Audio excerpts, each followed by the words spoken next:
guys, welcome back to the Pulling Curls podcast. Today on episode 86, we're talking about how rich and famous I am. I have my very own doctor. Let's untangle it.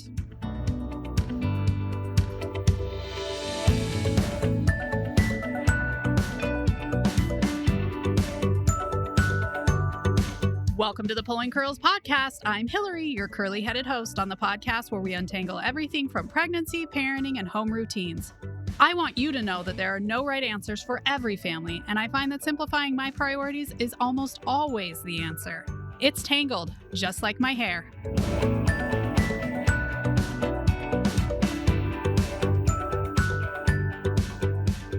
Okay, guys, before we jump in, could you leave a review? Reviews are the best. They're literally like the best. I get so happy when I see them. Just leave a review. Thanks. Okay, today's guest is my very own personal physician. That's right. If you guys haven't heard my podcast on health shares, go ahead and listen to that one because we don't use traditional health insurance, which is crazy because I'm a nurse. We use a health share just because it became insane to have our own insurance as a self-employed people. Yeah, we were going to be paying probably $1,400 a month for our insurance, plus our deductible was around $15,000. So that just became cost prohibitive. So we switched to a health share, but the problem with that is it's expensive to see a provider and you never know how much the bill is going to be. Like if you try and call somebody in advance to find out how much a bill will be to see like an ingrown toenail, a lot of times you just can't find out because they're like, well, it really depends on once we get in there and yada, yada. But anyway, so I had heard about this model of care. A few friends of mine had used it and I was jealous just because it seemed like so great to have a doctor kind of on call for you whenever you want. You know, he doesn't call me back like within 2 minutes of calling, but when my son has emailed him, you know, within a couple hours, he has an appointment set up or they email back and forth and have gotten something set up. So that's really great. So today's guest, he went to ASU, which is the college in our local town, and then he got his degree at the U of A Osteopathic Medicine, which is just south of us. And he actually was a resident when I worked in labor and delivery. We saw the family practice residents every once in a while. And so we saw him there. And one of my favorite things about him is that he's just interested in lots of different things. And I think a lot of family practice doctors go into family practice because they are interested in a lot of different things. And family practice historically has seen lots of different things. And so that's exciting for them. But I want to introduce my doctor, Brad Shumway.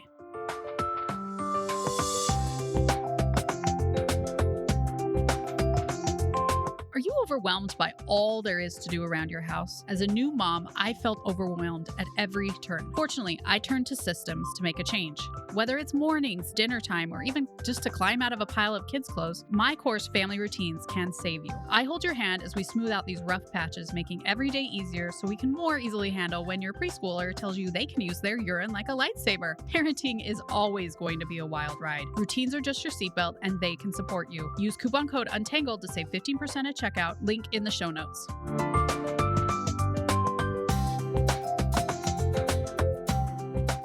Hey, Dr. Shumway, welcome to the podcast. Hi, it's good to be on.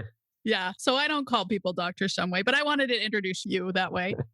So this is Brad Shumway. He's my doctor, like we said in the intro. And I'm excited to have him on because I think this is an area of medicine people don't really understand. And they think it's for the ultra rich, which I would not be a part of.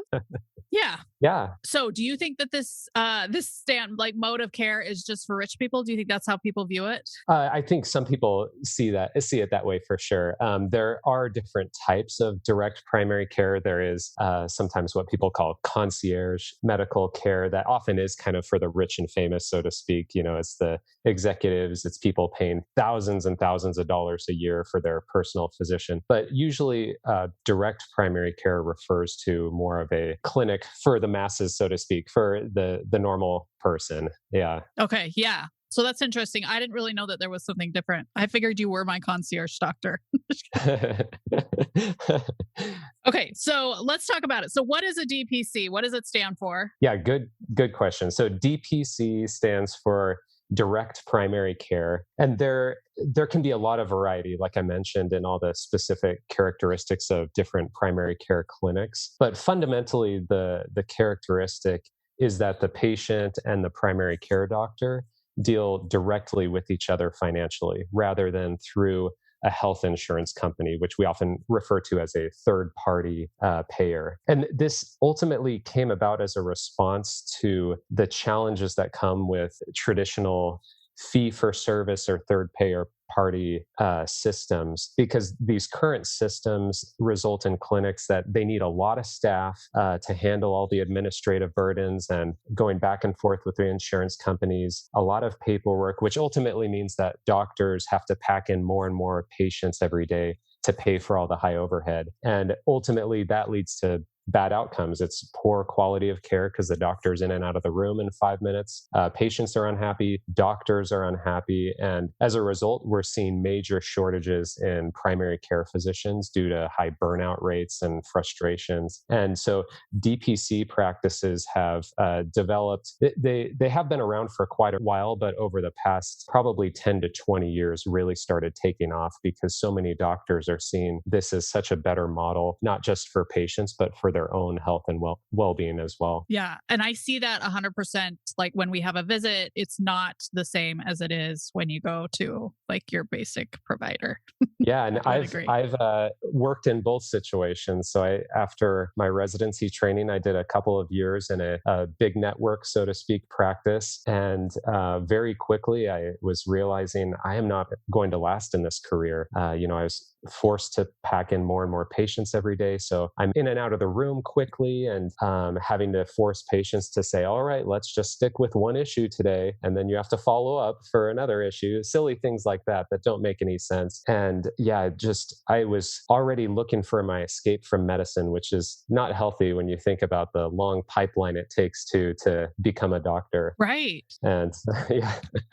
Well, and as a patient, I don't want a doctor who wants to get out of medicine. I want one that's enjoying it and thriving. And I think so many, especially people that go into family practice, are really looking for that, helping families and that type of thing rather than, I don't think you go into family practice to get cardiac surgeon rich. Right. I think that is a misconception, that for the most part, doctors really do want to become doctors, especially those who go into primary care, really want to be doctors to help people and help overcome their challenges and everything. And so long gone are the days that people are becoming family doctors to get filthy rich. For one thing, medical school debt is so high these days. I just recently have worked with a couple of medical students who have one had over 600,000 in debt, the other over 700,000. And so they're so far in the hole that, becoming super wealthy is never going to be in their in their future. Yeah. When we've had honest talks, especially when I worked in the Bay Area, because those nurses make so much money, when we had honest talks with the physicians, there were points that we were making more than them. Oh, wow. Because, if we pick up overtime, we get overtime. Whereas if you pick up overtime, you get nothing.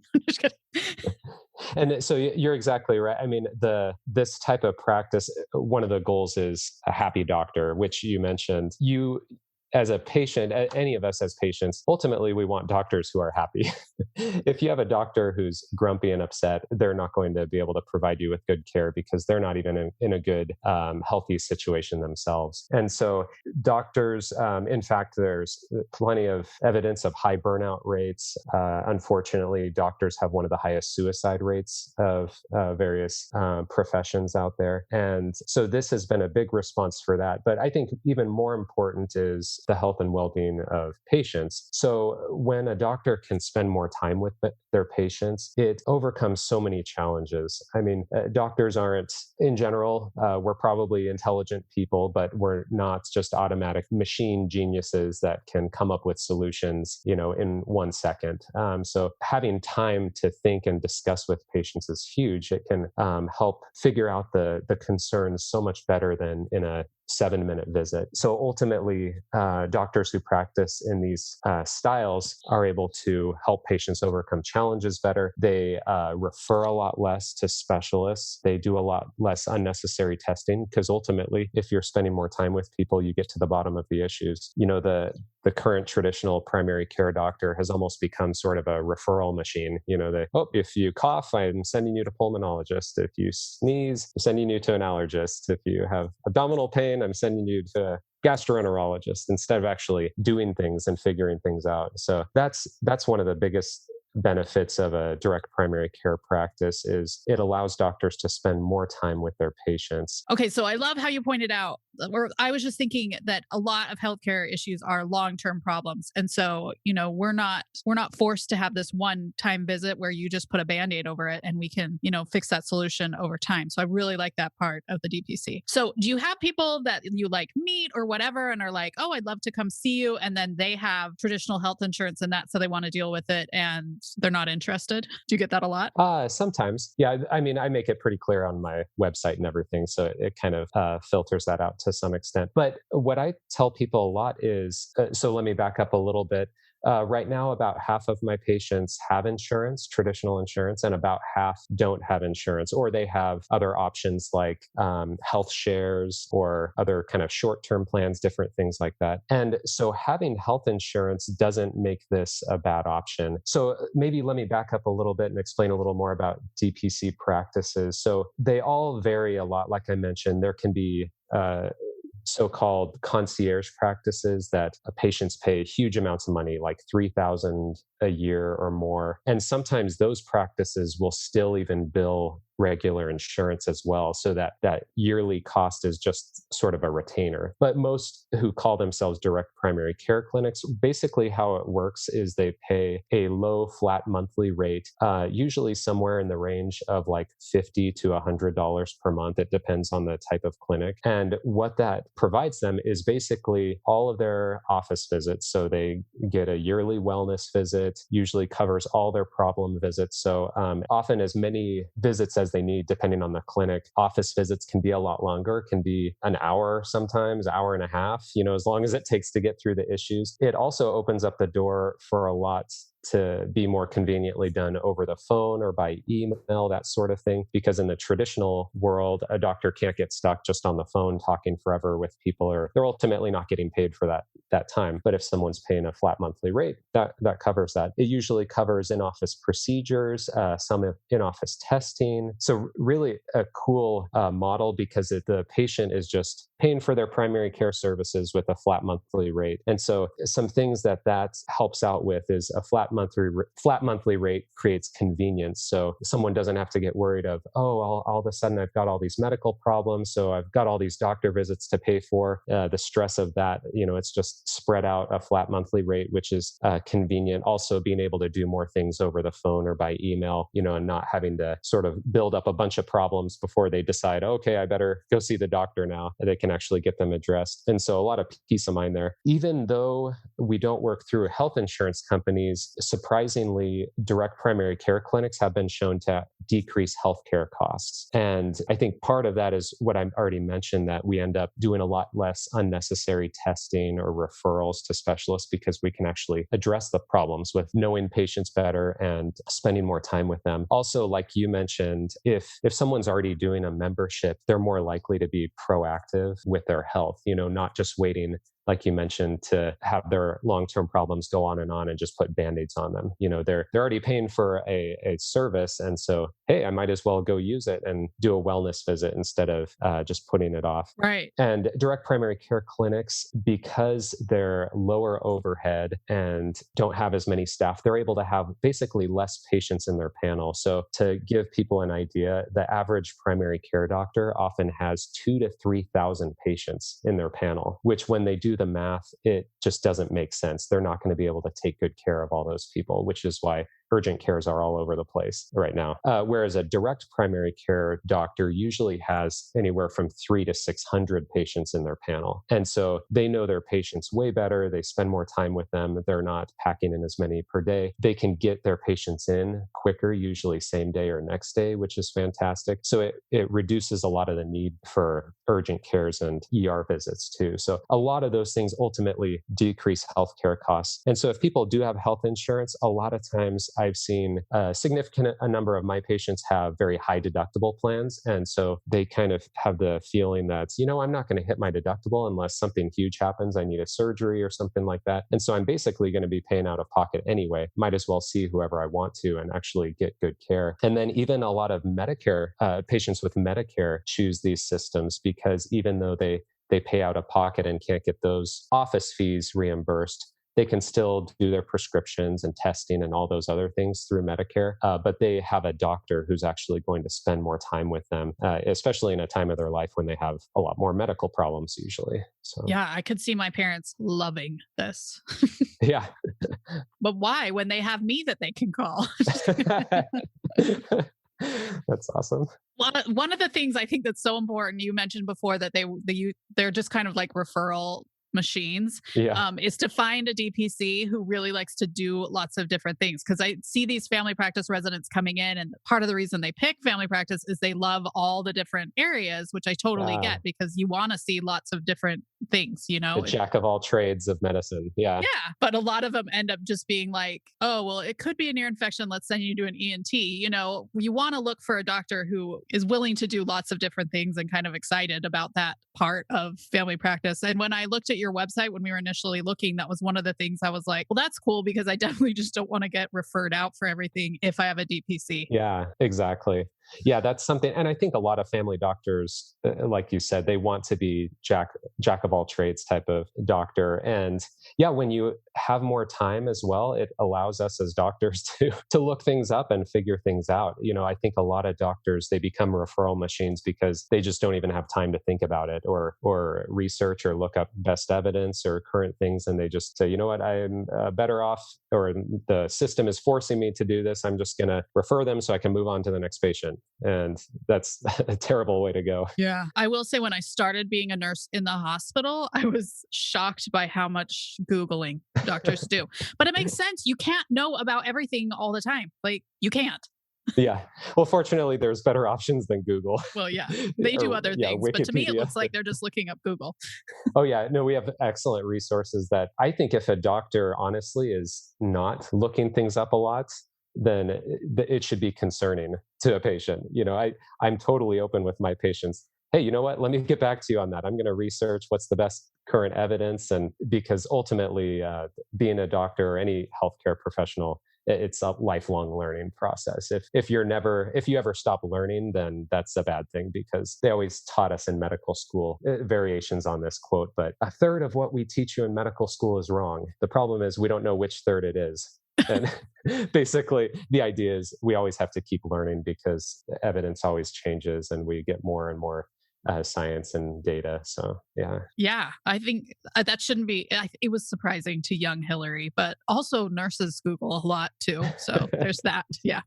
So just so you guys can do the math in your head. So I'm on a health share. I have a one or two podcasts about us being on a health share. I will link those in the show notes. So our health share it was like $600-ish a month. And if we used a DPC, it decreased it by $200 a month. And we pay Dr. Shumway just under $200 a month. So it's pretty much just staying the That's same, awesome. the price.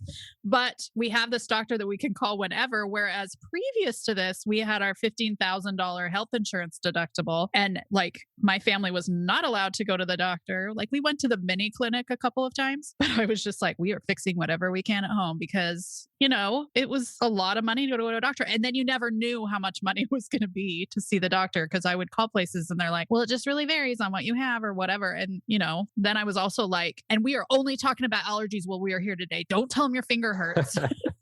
Yeah, you bring up a good point. Let me share something there. I think one thing that direct primary care doctors really do well also is because they usually have a larger percent of uninsured or people on different options like this health shares, they're much more familiar with that. And they think a lot more about what something is going to cost someone. And I think that is huge. There's so many doctors, either because they don't have time or just because patients have insurance, or the doctors don't even know what things cost. They just write a prescription or do a test without any knowledge of how much it's going to actually cost the patient. And then the poor patient, goes to the pharmacy and, oh, this medication is going to cost you $300. And the patient just thinks, well, that's what the doctor wrote for me, so I guess I have to do that, without thinking, oh, maybe the doctor has a different option that's cheaper. And so that's something that DPC doctors are usually very good at, is knowing how to figure out what is going to be a more affordable option while not decreasing the quality, and being more judicious with, okay, what tests do we really need here to help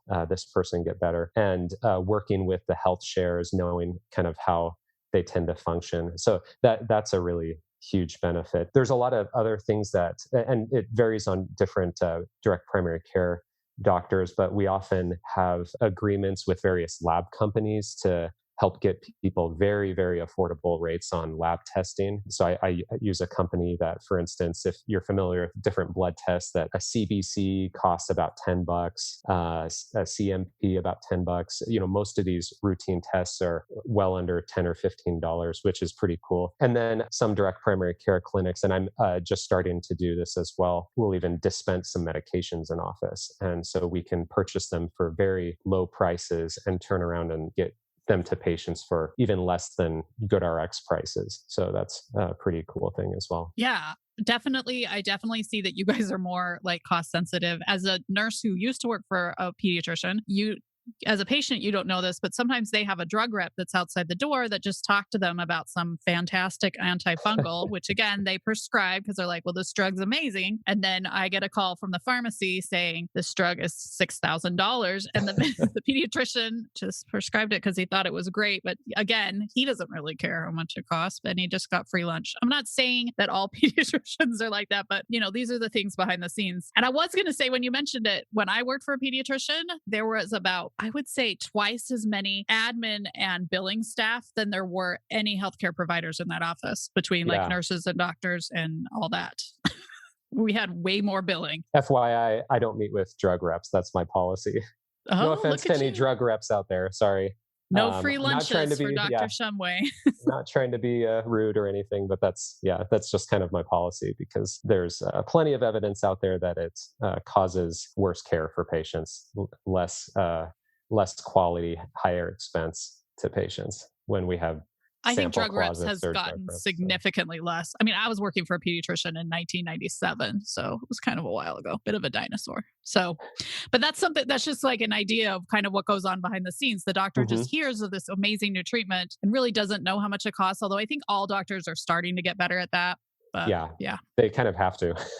Yeah, because so many people have these freakishly high deductibles that they're going to have to pay everything out of pocket. So I will say the one thing that I've been surprised about, what we love most about this, is that we have an older kid who I thought was never going to use it. He's going to be 21 this summer. And Dr. Shumway can't confirm or deny this, obviously, but I can tell you that he's seen him like a couple of times when he just kept calling me. And I was like, I don't know.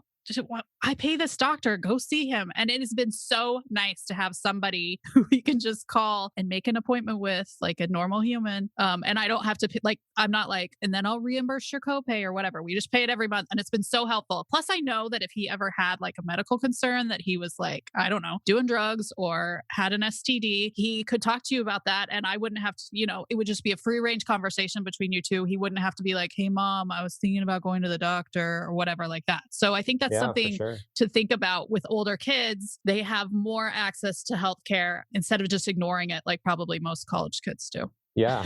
And most clinics will offer discounted rates to younger kids. And so, for instance, just to share my clinic prices, the up to age 20 is $15 a month if a parent is enrolled. And then adults age 20 to 49 is $55 a month. And age 50 and older is $75 a month.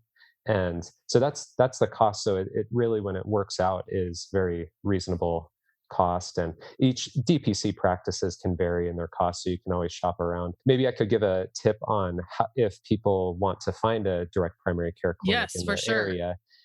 There's some different websites, but one that has a big map across the US and everything is called DPC Frontier. So they have kind of a map, and I think most direct primary care clinics have put their information on that website. And so that's how quite a few people have found me. And then some of the health shares, like I think the one you're on, I think links to that site or something to help people find DPC clinics. So yeah, a couple of the health shares, like the one you're on, offer discounted rates to people who are enrolled in a plan. And why? Because these health shares have figured out that if patients are in these types of practices, they ultimately have lower healthcare costs. Otherwise, they wouldn't be offering discounted rates to people. So it Right. makes sense. These companies are figuring it out. Yeah. And I'm on I'm on Zion's marketing list. So I'm on a Zion Healthshare. And they always are like encouraging people to talk more about DPCs because I don't think the general population really understands how they work and how they can save them money ultimately. And so, yeah,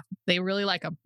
I will say, so we used to have Kaiser when we were in California, and Kaiser has a very similar kind of model. Like they were doing phone and email visits long before any of this, just because they realized that if they did a phone visit, they could save the doctor time. I mean, everything Kaiser does is explicitly about saving money, obviously, but they had a much more DPC model of care because they understood that in the long term, it would save them money and it would save time for the doctor if they would just do these things. And so that's kind of, exciting and obviously shows that it'll decrease the healthcare dollar throughout the system. Yeah. Yeah. Okay. So Dr. Shumway is in Mesa.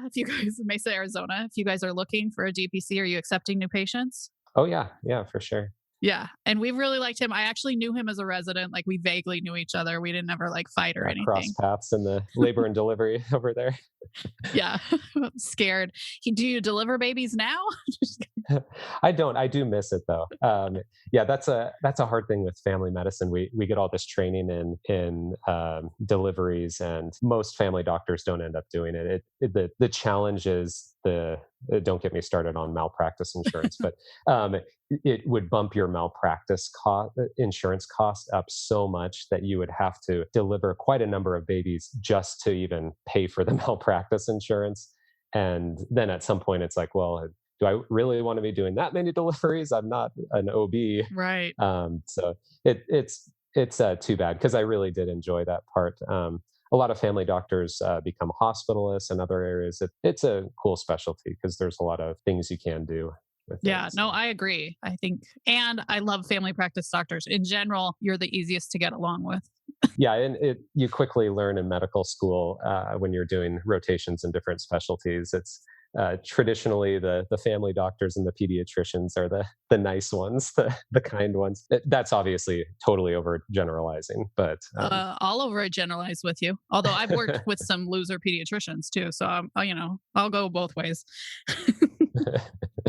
Anyway, so guys, it's worth checking out. I'm so grateful that he came on the podcast today because I think it's something people don't understand. They think it's for the ultra rich when it can really just save you time and energy. So thanks for coming on. Yeah, thank you so much. I'm really honored. Okay. I hope this episode was helpful. A lot of what I do on this podcast and on my website is just kind of demystify healthcare. And I think this is a really attractive option for families. The ability to just text him to see if something's a problem. We had pretty severe allergies earlier this spring. And I was just like, do you have any thoughts on how to know if it is COVID? And COVID testing was like a big fat mess. And so it was just so nice to be able to email him. I didn't need to see him, but he just gave me some articles to look at and some things to think about. This type of care is just handy for busy moms. I have to say, we don't have to be seen for everything. You can be seen. I just love it, guys. And as I mentioned in the episode, it actually ends up being even Steven for us in our crazy health share. And so I would just encourage you to think about how you can conserve on your healthcare dollar. If you're spending more than $200 a month on a lot of office visits for your family, say you get a lot of earaches. Oh my gosh, we could have saved a lot of money for earaches back in the day. He can see you and see if he thinks a bone's broken. He can get an x-ray. He could either set it or he could, send you to a doctor if he really felt like you needed something more. But at least then you have an opinion on it versus just like a lot of doctors will just look at the x-ray and just send you away. So it's an option, guys. And it's not a crazy expensive option. As I said, it's about $200 a month. But if you have a super high deductible, if you've made the decision that you're going to save on health insurance by having this high deductible, maybe you put some of that savings towards a DPC. Just something to think about. Thanks so much for joining us today. I hope we helped smooth out a few of the snarls in your life. We drop an episode every Monday, and we always appreciate it when you guys share and review. Until next time, we hope you have a tangle-free day.